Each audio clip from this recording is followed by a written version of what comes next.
What would you do if you got inside a car and realized it simply did not need you to drive? No traditional steering wheel, no conventional pedals, none of that sense of control that every car enthusiast considers essential. Now imagine discovering that this is not something from the 2020s, but from more than a decade ago. Today I am going to tell you the story of a concept car that tried to anticipate the future and ended up scaring even the automotive industry itself. When Mercedes revealed the F-015 Luxury in motion, many people thought it was just another exaggerated concept car, beautiful for photos and impossible to become reality. But this car had a much deeper idea. It was not a design exercise. It was a manifesto. Mercedes was basically saying that the car of the future would no longer be about driving, but about being transported. The F-015 was born at a time when talking about autonomous cars still felt like science fiction. Tesla was not dominating headlines yet, artificial intelligence in vehicles felt distant, and even so Mercedes presented a vehicle capable of driving itself in urban environments, recognizing pedestrians, interacting with people outside the car and making decisions in real time. All of that back in 2015. And here comes the most controversial point of this concept. Mercedes was not worried about pleasing enthusiasts. It was looking at mobility as a whole. The F-015 was designed as an extension of a living room. The seats rotated, passengers faced each other. The dashboard practically disappeared and gave space to screens and digital surfaces. Driving stopped being the priority. Being inside the car became the main experience. That almost sounds like heresy to people who love cars. And maybe that is why the F-015 was never truly embraced by the public.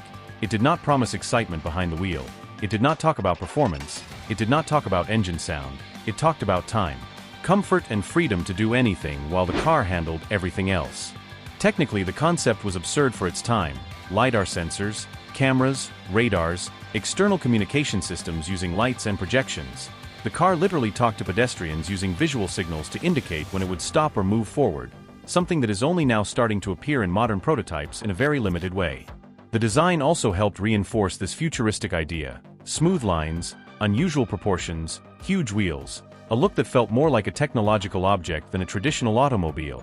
And that was intentional. Mercedes wanted to break the image of the car as an aggressive machine and turn it into something trustworthy, almost friendly. But then the inevitable question arises, if the F-015 was so advanced, why did it not change everything? The answer is simple and complex at the same time. The world was not ready, neither the technology, nor the legislation, nor the people. Taking control away from the driver requires absolute trust. And trust is something that takes decades to build. There is also the emotional factor. Cars have always been symbols of freedom, control and identity. The F-015 practically erased that. It said you did not need to drive. And for many people that sounds like losing a part of the very essence of the automobile. Even so, the legacy of the F-015 is massive. Many ideas presented there began to appear years later in production models. Smarter interfaces, advanced driving assistance systems, a greater focus on comfort and connectivity. Today the industry is moving exactly in the direction this concept pointed to, just in a much slower and more careful way. The most curious thing is realizing that maybe the F-015 was not a failure. It was just born too early. It fulfilled its role of provoking, generating debate and planting ideas. And that has always been the true purpose of the boldest concept cars in history.